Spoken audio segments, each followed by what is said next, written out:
Domain name by करने के लिए सबसे पहले हम लोग जाते हैं अपने गूगल क्रोम में और सर्च करते हैं GoDaddy।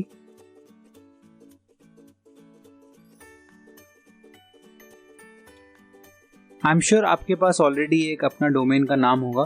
साथ ही साथ मैं आपको बता दूं कि डोमेन नेम बाय करने के कुछ बेस्ट प्रैक्टिसेस होते हैं जो आपको ख्याल में रखना पड़ेगा। जैसे कि डोमेन नेम आपका स्मॉल होना चाहिए, छोटा होना चाहिए, उसमें कोई मिस स्पेलिंग नहीं होनी चाहिए। चूंकि अभी 4 और 5 लेटर के डोमेन नेम्स ऑलमोस्ट खत्म हो चुके हैं। अगर आप लॉन्गर डोमेन नेम्स लेना चाहते हैं तो आप वो ले सकते हैं, बट मेक श्योर कि जो बेस्ट प्रैक्टिसेस हैं डोमेन नेम बाय करने के लिए वो आप फॉलो करें। अगर आपको डोमेन नेम के बेस्ट प्रैक्टिसेस देखने हैं तो आप गूगल में सर्च भी कर सकते हैं बेस्ट प्रैक्टिसेस। मैं आपको क्विकली कुछ बेस्ट प्रैक्टिसेस के थ्रू रन कर देता हूं। जैसे कि अगर आप .com ले रहे हैं तो that is the best TLD, जो कि है टॉप लेवल डोमेन। आप चाहें तो आप .in भी ले सकते हैं, क्योंकि .in एक इंडियन एक्सटेंशन है, वो भी बहुत फेमस है और इंडिया में वो हाईली रैंक करेगा .com से ज़्यादा। बट आपका अगर प्रोडक्ट ऐसा है जो आप वर्ल्ड वाइड उसको सेल करना चाहते हैं या आपका बिजनेस वर्ल्ड वाइड कनेक्शंस है, तो बेटर है आप .com डोमेन ही लीजिए। साथ ही साथ कीवर्ड और लोकलाइजेशन का आपको ध्यान रखना पड़ेगा कि आप किस तरह के वर्ड्स यूज़ करते हैं, क्या आपकी ऑडियंस उसको रिलेट कर सकती है कि नहीं, उसका आपको ध्यान रखना पड़ेगा। ज़्यादा डिफ़िकल्ट स्पेलिंग नहीं होना चाहिए, सिंपली आप उसको बोल सके, शॉर्ट एंड स्वीट होना चाहिए, ठीक है। साथ ही साथ आप ईजिली उसको कम्युनिकेट कर सके, उसके लिए आपको उसको शॉर्ट रखना पड़ेगा। 6th पॉइंट है कि आप अवॉइड करिए किसी तरह का लेटर, कोई हाइफन, कुछ ऐसा जिसके वजह से वो थोड़ा कॉम्प्लिकेट हो जाए, आप फ़ोन पे किसी को न बता सके, आपको एक्सप्लेन करना पड़े कि हाँ if you are calling it 7 तो वो डिजिट वाला 7 है, ना कि SEVEN है। सो इन सब चीज़ों का आपको ध्यान रखना पड़ेगा।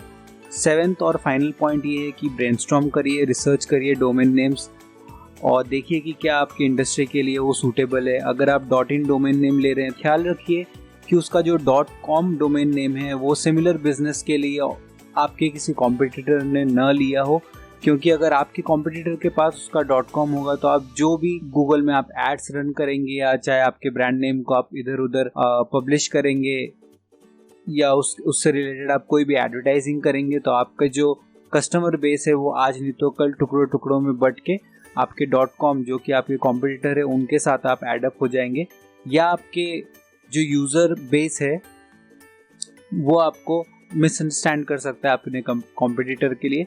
तो इन सब चीज़ों का ध्यान रख के आपको ये बेस्ट प्रैक्टिसेस का ध्यान रखना पड़ेगा, ताकि आपका जो डोमेन नेम है, क्योंकि वो आपका ब्रांड नेम है, आपका ब्रांड वैल्यू मेंटेन कर सके आप आगे चल के। चलिए तो हम लोग अपना जो डोमेन नेम है वो हम लोग सर्च करते हैं। मैं ऑलरेडी एक डोमेन नेम मेरे दिमाग में है जो कि है prototype.xyz।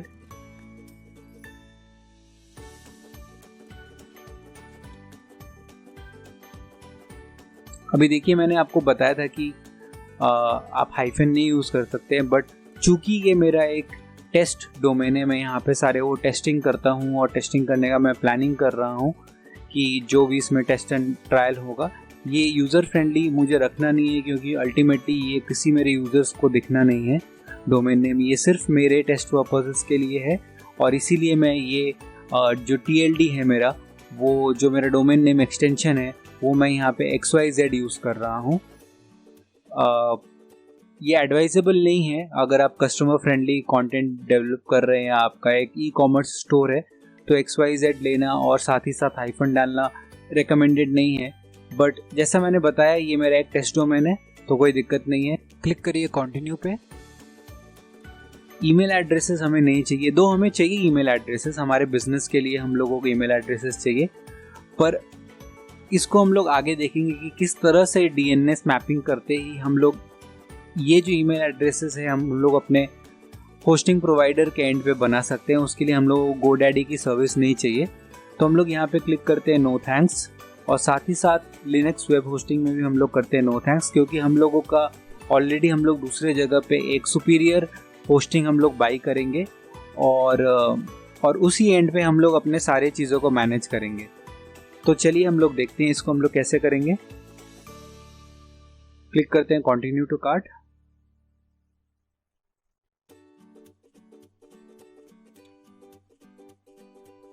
GoDaddy के कुछ ऑफर्स भी होते हैं और उनका एक अलग से पेज भी है प्रोमो के लिए। जहाँ पे वो प्रोमो कोड्स वगैरह देते हैं, तो आप वहाँ पे भी चेक कर सकते हैं अगर कुछ ऑफर्स, करंट ऑफर्स चल रहे हैं तो। बाकी भी बहुत सारे वेबसाइट्स है, बट मैं मोस्टली रिकमेंड करूँगा आप in.godaddy.com के प्रोमो कोड्स देखें, क्योंकि यहाँ पे ही आपको वो प्रोमो कोड्स मिल जाएंगे जो एक्चुअली वर्क करते हैं। अभी यहाँ पे एक प्रोमो कोड देखिए दिखा रहा है न्यू प्रोडक्ट पे। मैं फटाफट से यहाँ पे इस कोड को अप्लाई करके पेमेंट कंप्लीट कर देता हूँ, फिर हम लोग चलते हैं होस्टिंग बाय करने। तो होस्टिंग बाय करने के लिए दोस्तों आप जाओ पहले SiteGround पे। SiteGround में जाने के बाद हम लोग यहाँ पे क्लिक करते हैं, जाते हैं होस्टिंग पे। हम लोगों को क्या होस्ट करना है, हम लोगों को वर्डप्रेस होस्ट करना है। अगर आप वर्डप्रेस होस्ट करते हो, फॉर एग्जांपल आपका अगर एक वेबसाइट है तो आप स्टार्टअप प्लान ले सकते हो, बट मैं ये गेस कर रहा हूँ कि आप एक से ज़्यादा वेबसाइट बनाओगे, क्योंकि आपके बहुत सारे ऐसे क्लाइंट्स भी होंगे। आपकी मल्टीपल वेबसाइट आज नहीं तो कल हो ही जाएंगे और प्राइस में ज़्यादा डिफरेंस नहीं है। तो मैं रेकमेंड करूँगा आप ग्रो बिग प्लान ले। और ग्रो बिग प्लान के लिए अगर आप लेंगे तो इसमें आप अनलिमिटेड वेबसाइट होस्ट कर सकते हो। 20 GB का स्पेस है, वेब स्पेस, मतलब आप इसमें अपना फाइल्स रख सकते हो। एक इन्होंने एस्टिमेट किया है कि आप इस प्लान के अंदर अराउंड 25,000 अगर मंथली आपका विजिटर्स का काउंट हो तो this should be good to go. Unmetered traffic है आपका, चाहे जितना भी बैंडविड्थ यूज़ हो। साथ ही साथ वर्डप्रेस इंस्टॉलेशन आप इजीली कर सकते हो।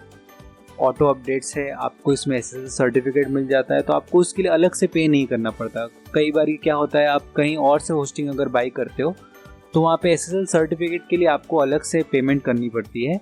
यहाँ पे वो सब इंक्लूडेड है और सिर्फ एक वेबसाइट के लिए नहीं, अनलिमिटेड वेबसाइट्स के लिए आप SSL सर्टिफिकेट लगा सकते हो। अभी जैसे यहाँ पे देखो, आप यहाँ पे लॉक का सिंबल आ रहा है, वो SSL सर्टिफिकेट है।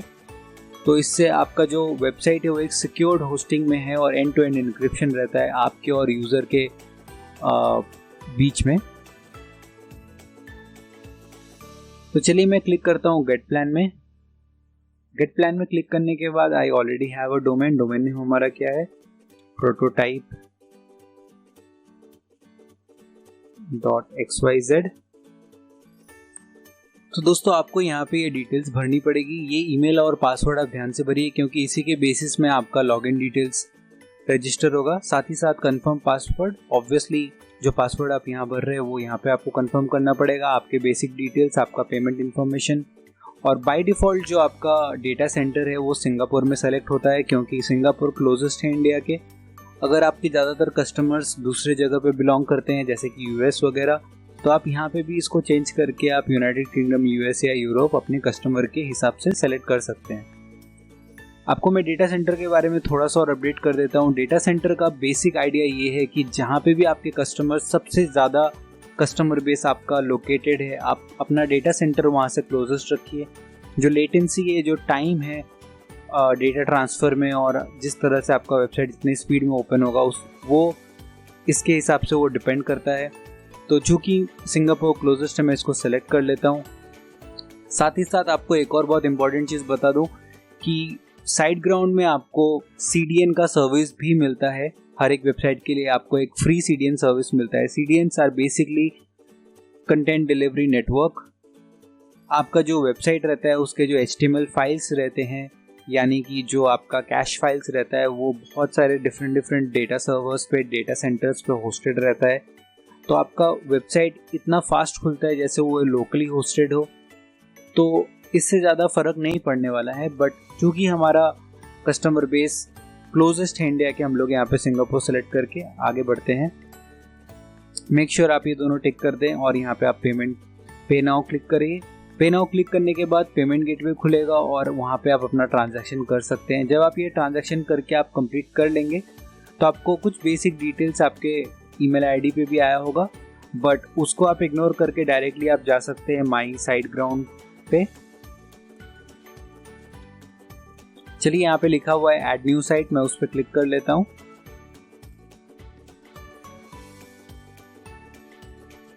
So new domain, existing domain और टेम्परेरी डोमेन। अगर आपके पास डोमेन नेम नहीं है तो आप for the time being temporary domain में क्लिक करके भी अपना वेबसाइट स्टार्ट कर सकते हैं, उसको पब्लिश भी कर सकते हैं, होस्ट कर सकते हैं।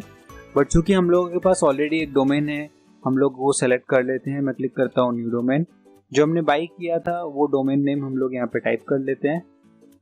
डोमेन नेम टाइप करने के बाद कंटिन्यू दबाइए और एक नया लॉगिन सेटअप करिए। सो बेसिकली ये जो लॉगिन आप सेटअप करेंगे ये एडमिनिस्ट्रेटर अकाउंट बनेगा, और जब आप ये सेटअप कर लेंगे तो आपको यहाँ पे 2 नेम सर्वर्स मिलेंगे। तो नेम सर्वर बेसिकली वो डिटेल है जो हम लोग GoDaddy में डालेंगे ताकि हमारा जो होस्टिंग है वो हमारे वेबसाइट यानी कि डोमेन नेम के साथ कनेक्ट हो सके। तो मैं फटाफट से कर लेता हूँ। दोस्तों GoDaddy में लॉगिन करने के बाद आप अपना डोमेन सर्च करिए, प्लेटफॉर्म पे आपको अपना डोमेन मिलेगा, उस पर क्लिक करिए मैनेज, और वहाँ पे नेम सर्वर्स चेंज करने के लिए चेंज योर नेम सर्वर्स के सामने एक बटन रहेगा चेंज, उस पर क्लिक करिए और साइड ग्राउंड में जो आपको नेम सर्वर्स मिला है उसको आप वहाँ पे अपडेट करेंगे तो आपका जो नेम सर्वर है वो चेंज हो जाएगा और आपका होस्टिंग और डोमेन आपस में कनेक्ट हो जाएगा। सो दोस्तों इस लेसन में सिर्फ इतना ही, आगे मैं और भी एक्साइटिंग चीज़ें सिखाने वाला हूँ, तो बने रहिए। Thank you so much.